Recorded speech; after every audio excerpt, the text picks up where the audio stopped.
A couple months ago, I was broke, sleeping in rental cars with my family, and no job.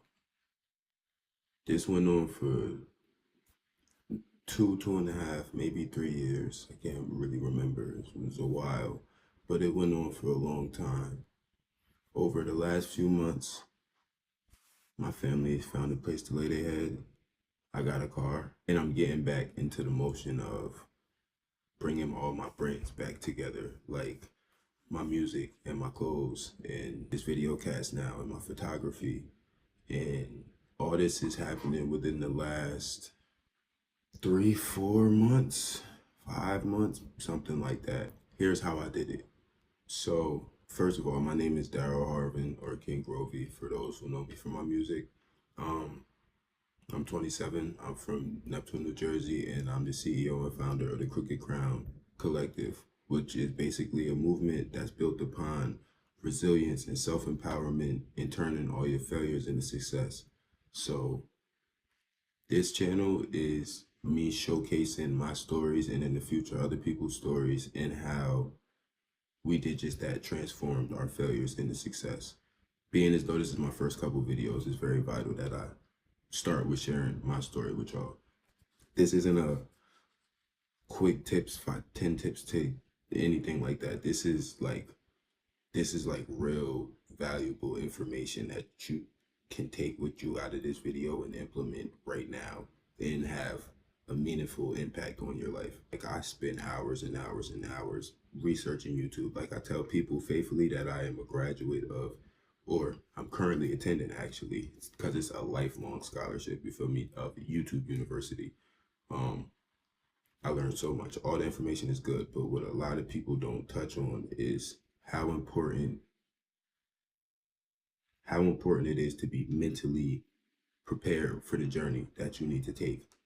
If your mindset isn't at the stage that it needs to be to progress, then all the information you're going to take is going to be either taken the wrong way or not taken at all. So I could switch the narrative behind where you should be putting your energy, because for most people around the point where I'm starting from, most people probably aren't homeless that are watching this. Some people probably are, because I did a lot of watching videos like this when I was like that as well. So no matter what stage you're in, I'm assuming you're in the starting stages where you struggled a lot, you've been through a lot, you're looking for that next step, like, how can I get out of this? And it does start with watching videos like this, having the self-knowledge that you need to go seek information from other people in order to advance.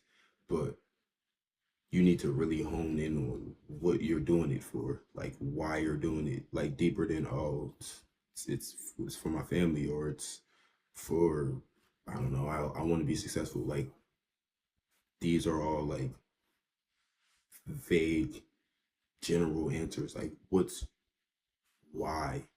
For me personally, I, even prior to being this last 3 year homeless stretch, I was homeless prior. I've been homeless prior to that. Prior to that, I've been lived with family and dealt with like deep situations there, and it's just been straight trials and tribulations my entire life. Like, I grew up adopted. I was blessed to have the most beautiful adopted mother that somebody could ask for. Like, she was a beautiful person, an amazing person. She instilled in me a lot of the things that I needed to know. And then I lost her in my 6th grade, when I was just entering middle school, and it affected me bad. Like, it affected me bad. I was always the acting out kid, but I like actively gave zero fucks. Before, I was like, I also had ADD or something or the other, whatever, but I could not just focus on, like, things were just hard for me to focus on. So I would find ways to entertain myself, and losing her amplified a lot of the worst parts of my behavior. It became hard for my family, to my adopted mother's family, that is my family as well. They took me in, it was hard for them to look after me and care for me because of the way I acted out and just a lot of things. Um, then I went through a lot there that amplified that even more. Like it's my whole life has been, when is it gonna get better? And a big part of the reason why it was like that for so long is because I kept asking the question of, when is this gonna get better? Instead of telling myself I need to make this better. And the problem with that is, and I tell everybody this, like when I'm talking to them and are they're going through something and they're like, but why is this happening to me? Like, what did I do? I did not do anything for this to be happening to me. It's like, I get it. And that's probably true. And in my case, I did a lot of wrong. So a lot of what came back on me is well deserved. And I am aware enough to acknowledge that and take accountability for that. But for most people, even if it's not something that's your fault, you caused it, it's just like, it doesn't matter that it happened. It matters. It affected you, but it doesn't matter that it happened. It matters that it happened, if that makes sense. Like you're here now. It happened. Getting to the bottom of it might answer some questions, but it shouldn't affect how you have to move forward. Like you have to move forward. And a lot of people think that that just means like, yeah, I got to get over it, push it to the side. It's like, but you'll never be able to think about things that really affect you. A lot of people think like that, and that's true enough. But you can't let the things that you think about on the inside, because you can't control it, affect the fact that you need to be doing things on the outside of that. You know, I talk to a lot of people and they're like, yeah, bro, I'm gonna be all right. I just need some time to get out of it, get over. And I'm like, I get that, and take what time you feel like you need. But in reality, just because you need time, time didn't stand still. Now you are spending time fit like thinking about things, actively stopping what you could be doing in the future, like the progress you could be making. And that is, there's never really a good reason to do that. There are some things that are very strong and they take hold of you, like losing people. And like my situation was being homeless with your family, like a child. Like I had my child with me. These are like, that's enough to make anybody like crumble, you know. But you still got to do something. Like the clock is still ticking, the day is still going on. You have to figure it out, you know. And that's so vital to understand and to come to terms with, because not coming to terms with these things is gonna freeze you out of emotion. But that happening is going to make you stagnant in general. And there's never a good reason to be stagnant. The idle mind is a devil's playground. Even if you aren't religious, what that means is, or what you could interpret that it as, is when your mind isn't doing anything, like your life is not making any progress at all.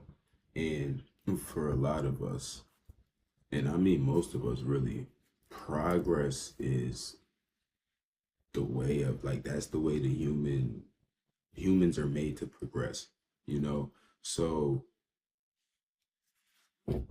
it's doing anything that stops your progress is asinine, you know. Like as hard as it may be to keep progressing and keep pushing forward, and with having a clear mindset being the first thing that you need to start this path, it's imperative that you separate yourself from personal feelings. Like no matter how deep those personal feelings can be, and I know they can be personal, you have to separate yourself from feeling it, and then instead use those feelings to drive your motivation to get whatever you want to get done. Um, so now that we see how important your mindset is to unlocking the bigger picture for you, whatever that may be. Now we got it all figured out. We're ready to go out, implement our master plan, and save the day, right? Wrong.